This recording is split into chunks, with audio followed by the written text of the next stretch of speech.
NMAX, ayan, sinakay sa lalabog mga sir kasi tumirik. Ayan. Horror card. Ay, lasik ka. Horror card sudah ito lang tan.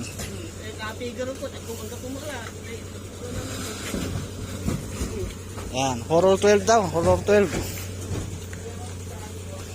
NMAX. Ayan, version 2 yata ito.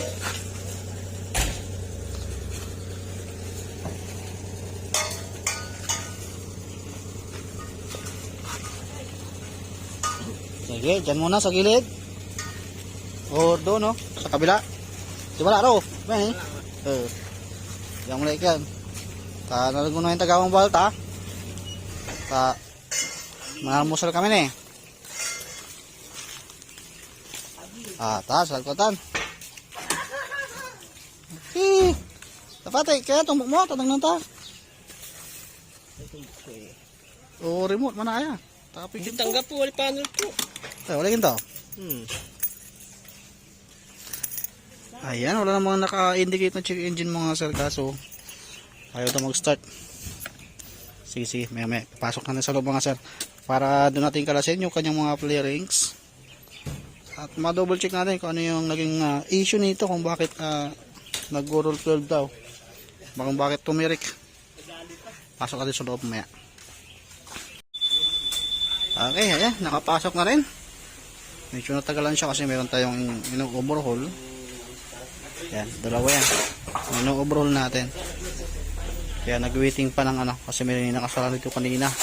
PCX, kaya ngayon lang natin may sasalang at tatanggalin nga natin dito para makita natin yung issue nito kasi wala naman check engine sa panel niya.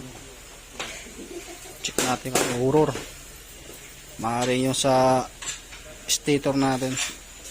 O doon sa ilalim nitong wire na yan. Kaya tatanggalin natin itong side na to. Bye-bye natin yung yung harness niya. Si NMAX kasi or si Aerox, dito yung harness nila. Sa bandang right side.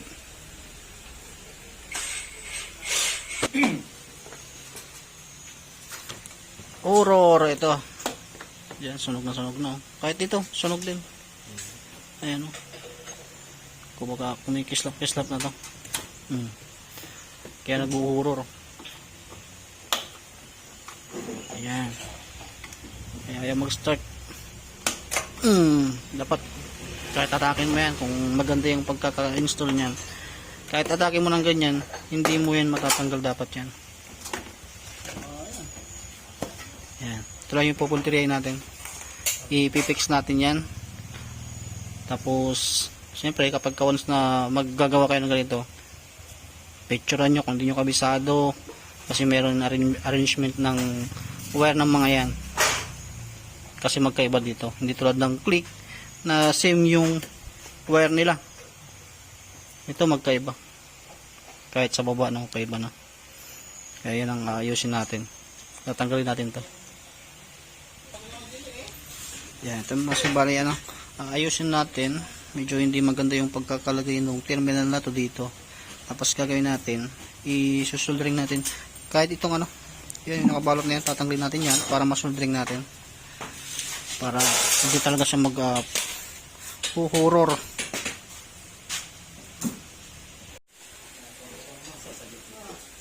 So, madilim. Ito mga sa tinanggalan na natin yung dati nakalagay na stator niya. Kasi nung kinabit ko, di ko na ipakita sa inyo. Ayaw pa rin gumana. Tapos tingnan ko yung wire ng stator, sunog na. Kaya yun, pabili tayo ng bago. Pang Aerox na version 1, mas mahaba yung kanyang kable papunta na ng ECU. Mas maganda yan para wala nang dugtungan. At same lang din naman yan. Yan, diretso na yan. Nakabitan natin.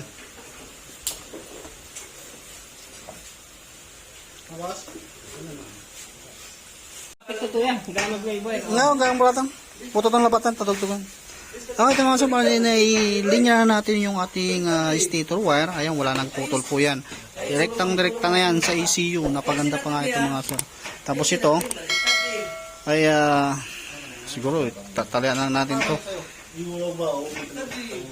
Talian natin, balutan natin electrical tape para hindi naman pangit tignan. Kasi wala naman ang connection yung mga sir kasi tinanggal natin dito. Yan, dito yan. Ito yung isa. Ito yung sa puti. Mas napaganda pa nga itong mga sir. Or mas maganda talaga to kasi mas makapal yung wire niya. At pag matagalan na yan, hindi na po yan ano. Ito, tingnan nyo. Yan, ito yung ano, ito yung wire na binili natin na dito, kasama yan diretso, tapos ito yung luma. Kahit hindi na natin tanggalin yan, walang problema yan mga sir, para hindi na tayo magkalkal ng harness nya. Yan, tapos ibabalikan natin. Tapos meron pa tayo isa pang ginagawa kasi nga wala siyang brake light dahil nga naputol itong accessories wire nya. Yan nandito, kaya ang gagawin natin para di na tayo magkalkal, dugtungan nyo ng wire to, hanap kayo ng accessories wire, same color din, ito, same color din, para umandar na yung motor. Kuha tayo dito sa brown, ito may wire pa dito eh, yan, kinuha dito, para mag start na yung motor, tapos babalikan natin. Pero ayan, babautan na muna natin, kasi papalitan natin tong wire na to, dahil speaker wire to. Hindi pwede itong pang matagalan ito mga sir, kaya papalitan natin. Ayan, balik na natin yung flarings nya, pero bago natin ibalik, testing muna natin, paano rin.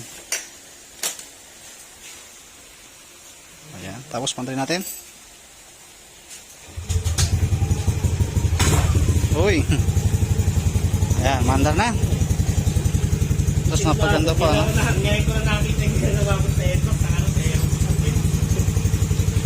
Disable na ito mga sir, wala na to. Kahit pag dikit-dikit yan, walang kaso yan mga sir kasi disable din yan. Dito. Ito yung socket yan. Ito. Yung nakatanggal. Yan yung socket niyan. Wala nang connection yan. Ito na yung bago ngayon. Diretso papuntang magneto. Yan. Ito yung kanyang wire. Kaya napaganda mga sir. Kasi wala na kayong iisiping papalitan na add pro or mag-horror. Horror 12. Tapos medyo may problema pa sa ano pagilid.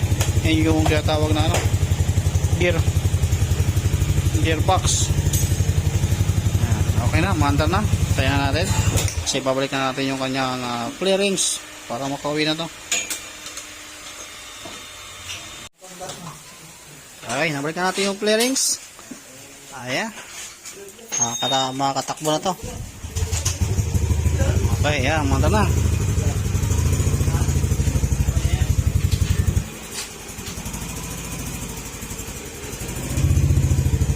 Goods na, makakawin na niya sir. At na-troubleshoot na natin yung problema ng motor niya. Yan, goods na.